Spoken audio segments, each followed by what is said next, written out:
প্রিয় শিক্ষার্থীবৃন্দ, সপ্তম শ্রেণীর প্রিয় শিক্ষার্থীবৃন্দ, বিগত ক্লাসে আমরা 5.1-এর 25-26 আমরা সমাধান করেছি। আজকে আমরা 27-28 নিয়ে আমরা 28 সমাধান করব। তো প্রথমে আমি 27 নম্বরের ডাকটি লিখে নিয়েছি। দেওয়া 9x² + 3x + 25 যখন x = -2। যেহেতু মান নির্ণয়ের অঙ্ক, ওইটা আমি আগে মানটা লিখে নিব। এখানে আমি প্রথম মানটা লিখে নিব। দেওয়া আছে x = -2 প্রদত্ত রাশি। আমার মেইন যে ডাকটা দেওয়া আছে ওটা লিখব 9x² + 30x + 25। তো এখানে আমি যেহেতু মান নির্ণয়ের কথা বলেছি, এখানে আমি a আর b আগে নির্ধারণ করব, যে আমি কোন দ্বারা আমি a বানাইতে পারি, কোন দ্বারা b বানাইতে পারি।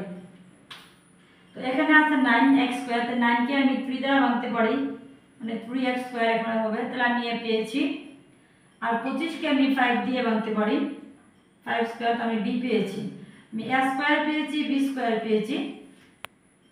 a + b হোল স্কয়ার সূত্র শিখেছি আমরা, a² + 2ab + b²। আমরা এই সূত্রের সাহায্যে আমি যে অঙ্কটা করব ওইটা আমি তুলনা করব, তুলনা করে অঙ্কটা সমাধান করব।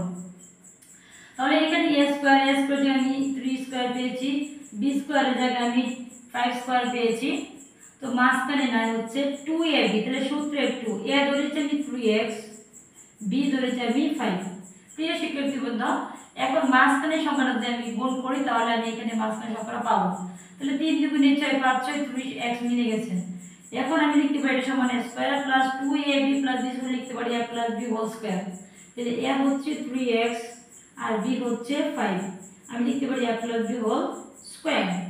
তো এখানে x এর মান দেওয়া আছে -2, তাহলে 3 এবং x এর সম্পর্ক হচ্ছে গুণের।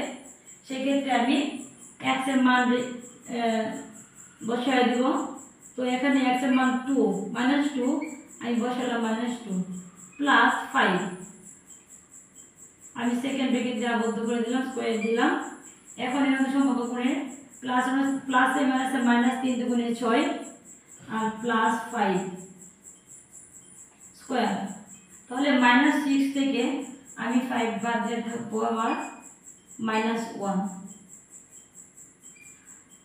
প্রিয় শিক্ষার্থীবৃন্দ, যদি কোনো মাইনাস সংখ্যার উপরে যদি জোড় পাওয়ার থাকে, এখানে মাইনাস সংখ্যার উপরে জোড় পাওয়ার আছে, সেক্ষেত্রে সেটা প্লাস হয়ে যাবে।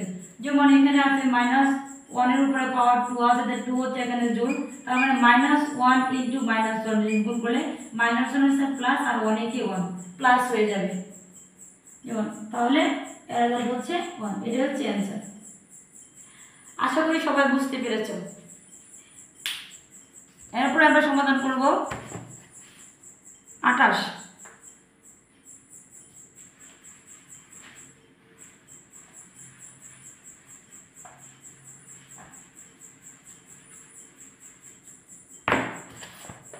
নম্বর ডাকটা আমি উঠিয়ে নিচ্ছি।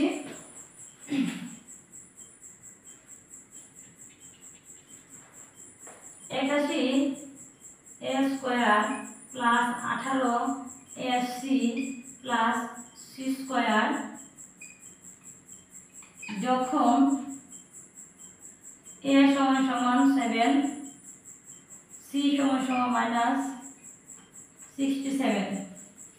প্রিয় শিক্ষার্থীবৃন্দ, ওইটা আমরা মান নির্ণয় করব। মান নির্ণয় করার আগে আমাদের যে মান দেওয়া থাকে, যার যে মান দেওয়া থাকে এই মানটা আমরা লিখে নেব। এখানে a এর মান দেওয়া আছে 7 এবং c এর মান দেওয়া আছে -67।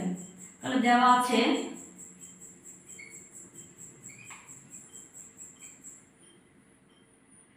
a = 7, c = -67।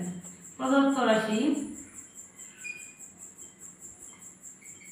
আমার ডাক দেওয়া আছে 81a² + 18ac + c²। প্রিয় শিক্ষার্থীবৃন্দ, আমরা 28 নম্বরের অঙ্ক যেভাবে বের করেছি, আমরা এইভাবে আমরা 27 নম্বর অঙ্ক যেভাবে করেছি আমরা 28 নম্বর অঙ্ক করেছি, এইভাবে করব। Square plus 2ab plus b square, অর্থাৎ a plus b whole square সূত্র হচ্ছে a square plus 2ab plus b square. আমরা এই সূত্রের আলোকে আমরা এই সমাধান করব। এখানে আছে 81, তো 81 কে আমি 9 দিয়ে ভাঙতে পারি, 9 9 81, যেহেতু চলকে আছে আমি সাথে ইনটু করে তারপর আমি 2 দিয়ে দিলাম, চিহ্ন আছে প্লাস, এখানে c স্কোয়ার আছে, যে c স্কোয়ার কে ধরব আমরা b আর 9 স্কোয়ার কে ধরব আমরা a। তাহলে আমরা a পেয়েছি, b পেয়েছি, অর্থাৎ আমরা a স্কোয়ার পেয়েছি, b স্কোয়ার পেয়েছি, মাঝখানে 9 হচ্ছে সূত্রের 2ab। তাই সূত্রের 2 a কোনটা a ধরেছে আমি 9 এ, b ধরেছে আমি c।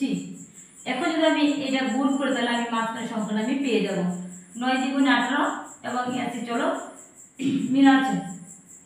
তাহলে এর সমান কি লিখতে পারি, আমি সূত্র হয়েছে আমার এটা a square plus 2ab plus b square, সেক্ষেত্রে আমি লিখতে পারি a plus b whole square. এখন এদের প্রত্যেকের মান আছে, a এর মান আছে আর c এর মান আছে, আমরা মান বসাই দেব। তাহলে 9 এর সাথে a এর সম্পর্ক হচ্ছে গুণের, তো 9 ইনটু a এর মান হচ্ছে 7 প্লাস c এর মান হচ্ছে -67 পাওয়ার দিলাম 2। এখন 7 9 হচ্ছে 63 প্লাস এর মান আছে -67। এখানে 67 থেকে আমি যদি 63 বাদ দেই আমি 4 পাবো, এবং 4টা হচ্ছে মাইনাসের। সবসময় বড় সংখ্যার পূর্বে যে চিহ্ন থাকে আমরা সেই চিহ্নটা বসাবো। তো এখানে -4 এর উপরে পাওয়ার আছে জোড়, সেজন্য হয়ে যাবে প্লাস, তাছাড়া 16 প্লাস হবে, অর্থাৎ আমরা যদি ভাঙি তাহলে -4 ইন্টু -4, অর্থাৎ যেহেতু শুধু এখানে 2 অর্থাৎ পাওয়ার এখানে 2 দেওয়া, তার মানে এই -4 কে মান 2 বার গুণ করতে হবে। তাহলে 2 বার গুণ করলে আসে -1 প্লাস আর 4 ছাড়া 16। তাহলে আমরা বুঝতে পারলাম যে মাইনাস সংখ্যার উপরে যদি জোড় পাওয়ার থাকে তাহলে সেটা প্লাস হয়ে যাবে। তাহলে এখানে আসে 4 ছাড়া 16, এটা হচ্ছে অ্যান্সার।